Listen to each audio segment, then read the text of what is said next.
자, 여러분, 우리가 30년 만기에 주택담보대출을 받으면 30년 내내 이거 갚다가 죽는 건가요? 그거는 부자 마인드가 없는 거죠. 자, 대출 만기가 다 모든 은행이 30년 이내로 제한되어 버렸죠. 그 전에는 사실 은행 자율적으로 40년까지 푼 은행들이 굉장히 많았고, 그렇죠. 만 34세 이하의 청년이 이제 그리고 대출 상환 능력이 증빙이 되면 50년까지도 해주는 은행이 있었단 말이에요. 네네. 근데 이제는 627 이후로는 다 30년 이내로만 제한이 된다. 자, 그러면 어떻게 되느냐? 30년도 많다 이렇게 또 생각하시는 분들이 있더라고요, 이번에. 네네. 그래서 제가 도대체 이 6억 원까지 대출 제한에 걸리고, 소유권 이전 조건부 전세자금 대출도 금지가 되고, 신용대출도 연소득 이내로 제한이 되고, 30년 이내로 제한이 되면 대출받기 굉장히 힘들어지고 상급지 입성은 더 힘들어지는 건데 왜 좋아하시는 분들이 많을까? 그게 저는 항상 고민이었는데, 생각해보니 6억 원 이상의 대출을 받고 움직이시는 분들이 10% 이상이 안 돼요. 왜냐하면 연봉 1억이 넘어야, 그죠, 부부 합산이라 하더라도 6억 원 이상을 지금 1금융권 은행에서는 받아갈 수 있는 건데, 사실 연봉 1억 원 이상의 가정이 많냐, 또 그거는 아니거든요. 맞습니다. 그렇기 네. 때문에 내 얘기는 아니라고 이제 생각을 하실 수가 있는 거고, 그리고 또 어떻게 하냐면 30년 동안 갚다 죽으면 인생 무슨 재미가 있나요? 이렇게 이제 생각하시는 분들도 많더라고요. 자, 여러분, 우리가 30년 만기에 주택담보대출을 받으면 30년 내내 이거 갚다가 죽는 건가요? 그거는 부자 마인드가 없는 거죠. 사실은 보통은 이거를 길게 쓴다 하더라도 10년 정도 쓰시고 다른 대출로 갈아타거나, 아니면 갈아타기를 하시면서 그 주택담보대출을 정리하고 넘어가시는 분들이 대부분입니다. 그렇기 때문에 이렇게 30년 내내 또는 40년 내내 갚다 죽는다, 이러한 잘못된 프레임에 갇히지 마시고, 내가 이렇게 대출을 받아서 어떻게 전략적으로 활용할 수 있는지, 그런 능력과 지혜가 나에게 있는지를 한번 살펴보시면 좋을 것 같아요. 네. 그래서 지금은 특히 금융자본주의 시대가 좀 더 심화되고 이렇게 대출도 잘 안 나오는 시장에서는 누군가 대출력이 있는지 누가 없는지에 따라서 자산의 격차가 엄청나게 벌어질 거예요. 그렇기 때문에 이 스마트 튜브 구독자분들은 자산의 수직 상승을, 오히려 지금이 조정 매물이 떨어지고 임장 다니기도 좋고 부동산 소장님 브리핑도 잘 나올 때잖아요.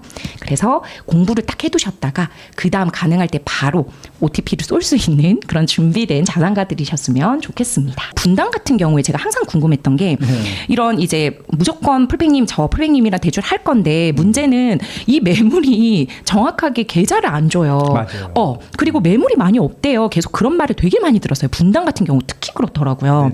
굳이 안 파는 거죠. 굳이. 왜냐하면 이게 하락장이 좀 펼쳐지려면 매도자가 매물을 많이 던지는 시장이 돼야 되는데, 그렇지 않고 오히려 그냥 버텨보지 뭐, 또 이렇게 지켜보는 입장인 거고, 그리고 폭락을 주장하시는 분들은 아유 이제 꽃이네 어떡할래 막 이렇게 하는데, 그게 아니라 이제 상급제에 제대로 이성하신 분들은 막차 잘 탔다, 너무 감사하다, 이렇게 하시는 분이기 때문에 확실히 이게 온도차가 나는구나, 반응이 다르구나, 이거를 느꼈습니다.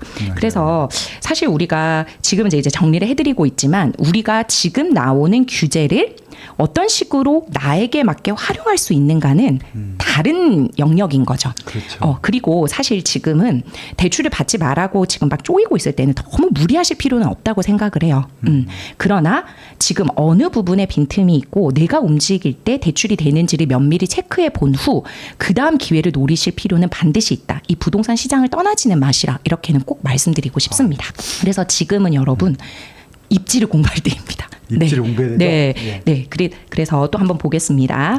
주택 구입 목적 주담대를 낼 때는 수도권 규제 지역에서 주담대를 받으면 6개월 이내 전입해야 되죠. 맞아요.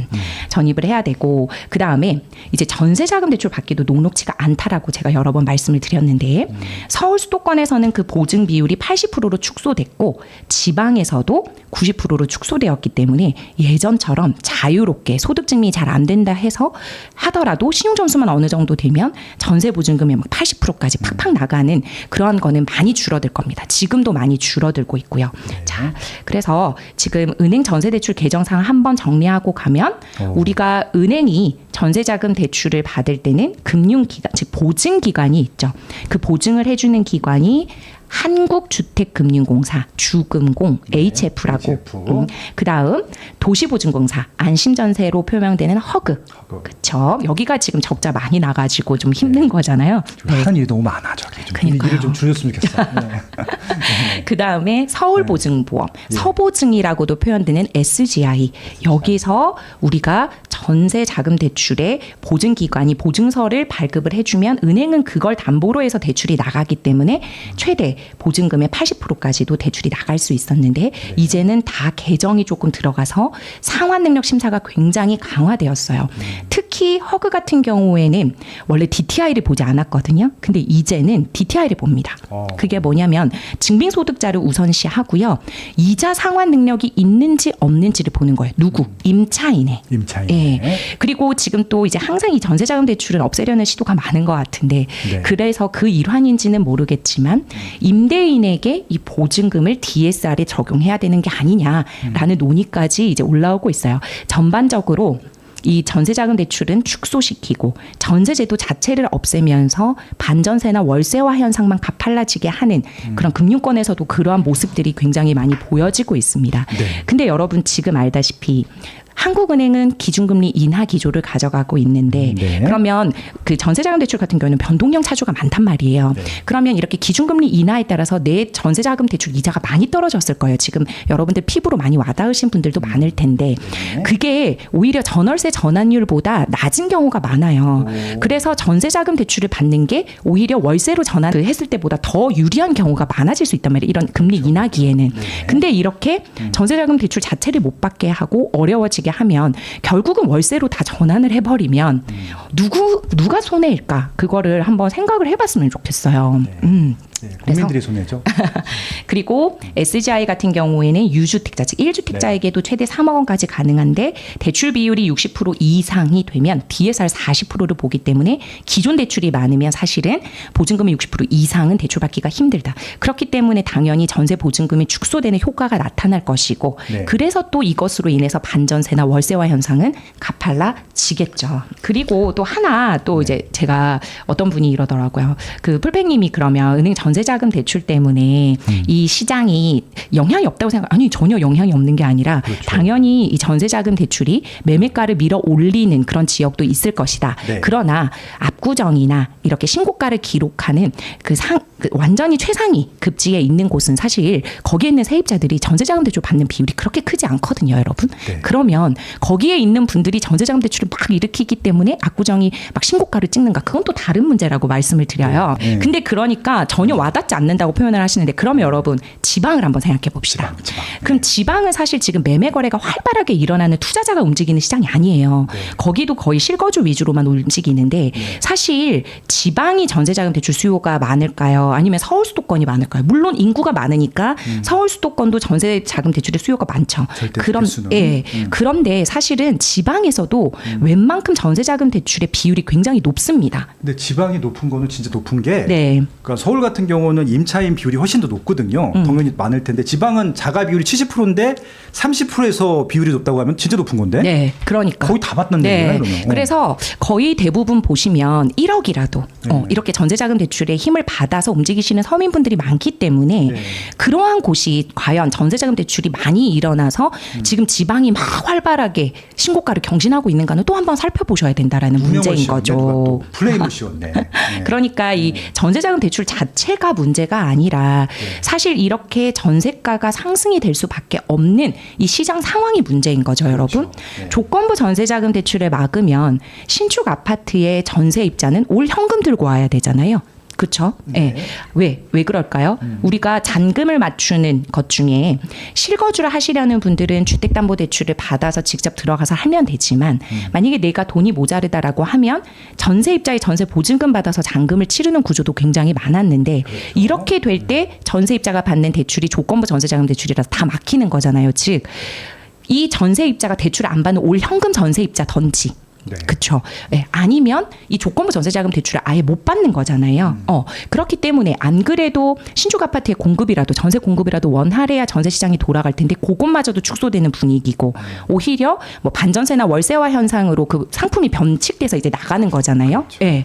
그렇게 되니까 뭐 부자분들 쌤통이다가 아니라 오히려 임차 시장에 머무르시는 분들도 불편함을 겪을 수가 있습니다. 전세자금 대출 자체가 원흉이다 이렇게는 생각하지 마시고 그냥 임대차 입법 같은 그죠 빠숑님 항상 말씀하시는 그리고 지금 올해 하반기에 전세 시장 어떻게 될 것 같으세요? 전세 물량이 일단 줄어서 네. 네, 일단 전세가도 올라가고 무엇보다 월세 가격이 많이 올라갈 거예요. 그렇죠. 네. 네. 이제 월세 투자하려고.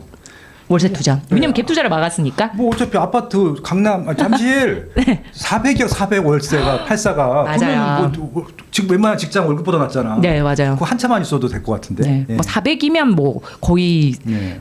저렴하다 할 정도로 450 막 500 이렇게도 맞아요, 가더라고요. 맞아요. 요즘은 낮아지면 더 높아지고 네, 네, 심지어는 이게 강남이니까 그렇다 치는데 강북도 300이 됐어요. 네, 맞아요. 그러면 끝난 거잖아요. 예. 어떻게 할 거냐고. 전세도 없어가지고. 네. 예. 그래서 여러 가지로 조금 어려운 시장이다. 자, 그 다음에 또 있습니다. 우리가 이제 사업자 대출 같은 경우에는 용도 증빙을 굉장히 잘 하셔야 되고, 네. 아까 생활한정 자금 대출처럼 용도에 맞게 쓰셔야 되기 때문에, 그렇습니다. 만약에 용도에 사용이 되면 이게 점검이 강화되면서 어떻게 대출이 회수가 되죠. 그렇죠. 불법행위 적발 시 즉시 회수. 그리고 또 엔드 좀 더 강력하게 나온 게 신규 대출을 금지해 버렸어요. 그렇죠. 예, 적발 첫 번째 적발되면 1년, 그다음에 2차 적발되면 5년 이렇게 해서 지금 이 사업자 대출의 시장도 굉장히 지금 위축되어 있고 그리고 또 이금융권 사업자 대출 이제 매출이 많이 없으신 분들도 이제 나갈 수 있는 그런 사업자 대출도 어제부터 모 조합에서는 받지 않습니다. 아예. 예, 개인 사업자뿐만 아니라 법인 사업자도 아예 접수 중단을 시켰어요. 그래서 다른 은행들도 지금 눈치를 보고 있거든요. 이 사업자 대출도 굉장히 원활하지 못하다. 원래 사업자 대출은 하반기로 갈수록 사업자 대출 역시 조금 못 받는 경향들이 있었습니다. 어려운 경향들이 있어서 한 9월, 10월 되면 사업자 대출이 많이 막히는 거는 항상 있었던 현상들인데 이게 좀 빨리 왔다.